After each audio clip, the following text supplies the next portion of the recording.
Greetings, brave adventurers! Today I'm Professor FoxyBard. Welcome to Foxy's Academy of DMing. Today I'm going to take you through a few things I've learned about DMing a truly great game. And since YouTube loves lists, I'm even going to make it a top 10 list. This is not definitive, nor do I pretend that I'm the best DM to ever live, but this is all taken from my own experience. And since list videos love counting down, let's start with... Number 10. Take at least one break. This one sounds obvious, but it's also so easy to forget. When you're playing TTRPGs, it can feel like you really are a mystical wizard from some other world. Sadly, around the table, you're still a bunch of normal people. And normal people need to eat food, drink water, use the bathroom, all that boring stuff. And so do your players. Are you a few hours into a session and someone keeps looking toward the bathroom longingly? Did two people just say they would be right back at the same time? Did you uncover the mystery of the farm boy's mysterious curse and free his mother from the evil Spicington? That's probably a good time for a break. If two people need to hit the restroom, chances are some others do too. Calling a 5-minute break during your session allows for some chance for small talk, discussing strategy, complaining about OP boss mechanics, all while everyone takes care of whatever business might have come up. Don't forget to do it! Moving on to... Number 9. Name everyone. Seriously, if a character can be interacted with in any way, name them. Your players are going to ask no matter what you do, so it's far better to have one ready. It can also make a scene or a town feel so much more alive if your players go into a blacksmith and she introduces herself. Hey there, welcome to Brandy's Brass Bashers. No actual brass, just like the alliteration. What can I get you? Has so much more character and depth to it than, you go to the blacksmith, what do you want to buy? Your players will come out enjoying what could have been just a boring timeout buying a new sword and armor. They might even grow attached to that random NPC. Which leads me to my next point... Number 8. Let any NPC be important. This is less something you plan out yourself, and more of a willingness to uproot anyone from their planned spot and thrust them into the narrative. Players will want to approach random NPCs, probably more than the ones you intended on them liking. That's just how it is. The great warrior Malcheza and her legendary axe of kerblasting. Boring. Sammy Bumblefoot, the halfling druid with mushrooms growing out of their ears? Now there's something interesting. Even the pale, timid farm boy from earlier could draw someone in. And if I learned anything from Donald and Fire Emblem, do not underestimate farm boys. But to contrast... Number 7. Railroading can be good, actually. Now, this isn't to say you should always be railroading. At the end of the day, it gets pretty bland if it's the only way you tell your story. But at the same time, it's also a necessary tool to bust out every now and then. Is there something that needs to go down? Do the players need to see it? Make sure they're in the right place at the right time. Or force the right time to be whenever they're at the right place. Or change the right place to be wherever they happen to be. There's good ways to do this, and there's bad. The bad would be to say something like, you all feel drawn to this specific place together, where you see the evil mage Spincington crackling like a maniac and holding a dead puppy. Which, yeah, Spincington is being a jerk, but the players didn't arrive there on their own in their minds. Instead, try... You hear murmurs from some townsfolk about some evil puppy-killing monster about the town. It might be best to stay in groups. And then later, as you all leave the mayor's house, You see a cloaked figure down an alleyway. Do you investigate? They'll probably say yes, and if they don't, Spinsington is outside their inn when they get back, and they'll meet Spinsington, because of course... Number 6. Always emphasize player choice.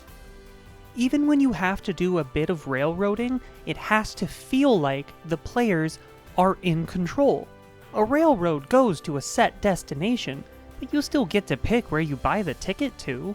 In a game I'm running right now, it is pretty on the rails, because the players are attending a fantasy battle college, basically. So most every session is some kind of class. We all know where the train is going. But the players are the ones who chose the classes they would be taking. They set the destination. All I have to do is drive the train to that destination. Even a strange choice can be fun for everyone involved, so long as the players feel in control of their own destinies. Of course, there do have to be some limits, which is why you must... Number 5. Learn to say no. This is one more for new DMs. It can be very, very hard to tell players no. Can I be evil? It'll be fun, I promise. How much could I sell the halfling for? I want to give Spinsington Trevor's puppy. Hey, here's some homebrew that makes my character perfect. I'm gonna use it. You can just say no. In some of these cases, you absolutely should say no. This isn't an evil campaign. That would just cause problems. The halfling is not for sale. Trevor's puppy doesn't deserve to die just because his master made fun of Sammy Bumblefoot. That homebrew is overpowered. All of these are absolutely valid responses. Saying no, while sometimes hard, will keep your campaign free of hardship and your friend groups together. Now, that said, you also need to... Number 4. Learn to say yes. Here's one for the DMs who fancy themselves master storytellers. And yes, I am calling myself out a little here. Every now and then, actually pretty often, your players will come up with some idea or course of action that you never even considered. Can I be evil? I'm Spinsington's long-lost abandoned nephew, and getting revenge is my primary concern. If we pretend to sell the halfling rogue to the slavers, he can break everyone else out. I want to give Spinsington Trevor's puppy, but actually, it's an illusion on a walking bomb. Honestly, yeah, this homebrew is overpowered, but I just want this one bit of flavor from it. Sure, having the evil Smackarella join the party to give Spinsington an illusioned bomb while Hanrock frees all the slaves and Larry Lou juggles gerbils as a distraction wasn't how you thought you were going to have Spinsington die, but it's what your players came up with. Just say yes. But of course... Number 3. Set expectations for each session. Now, this is one to do before each session starts.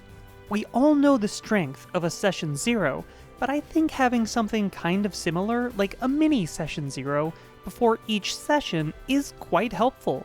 Lay out how you plan for things to go. Don't reveal plot, but will this be combat heavy? Mostly roleplay? Lots of time for shopping? Will it be kinda short? Kinda long?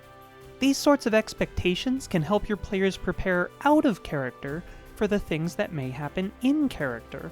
This is also the opportunity to ask about any triggers that you think might come up, should the session be one to take a dark turn, or a chance to just discuss individual goals with each player. But of course, you will always have to keep in mind to...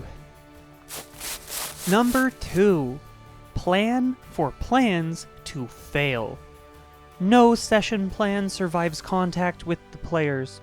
You wanted everyone to talk to the captain of the guard about a threat they saw? Too bad!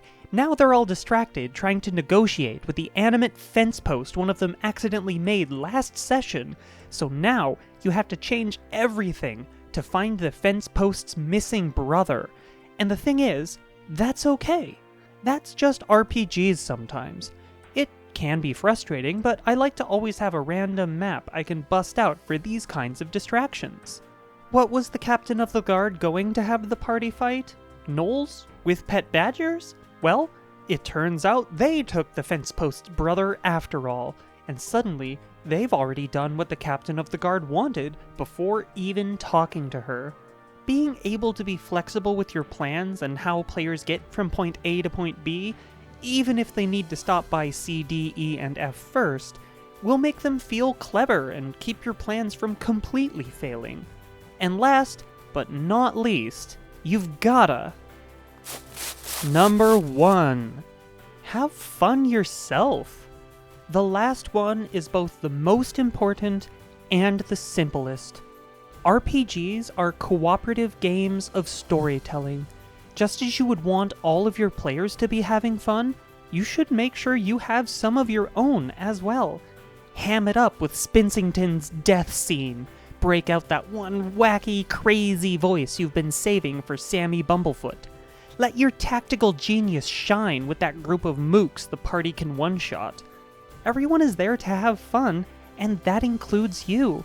So let go, laugh a little, and maybe don't fudge the nat 1 the boss just rolled on that saving throw. He'd have a better life as a frog anyway. And there you have it. Please note that by watching this video, you have enrolled into the FoxyBard Academy. There is no tuition fee. I just need you to like the video and subscribe to the channel so you can attend the rest of your classes. Thank you all so much for watching, and for putting up with all my weird experiments lately. I'm trying to branch out and try new things, but don't worry, there's plenty of RPG stories to come. You are also free to use any of the characters mentioned in this video as NPCs for your campaigns, should you desire to. Join the FoxyBard Discord server to get even more advice and stories about RPGs. The link is in the description. Ah, there's the bell. Class is dismissed for today. Go on and get back to your own adventures.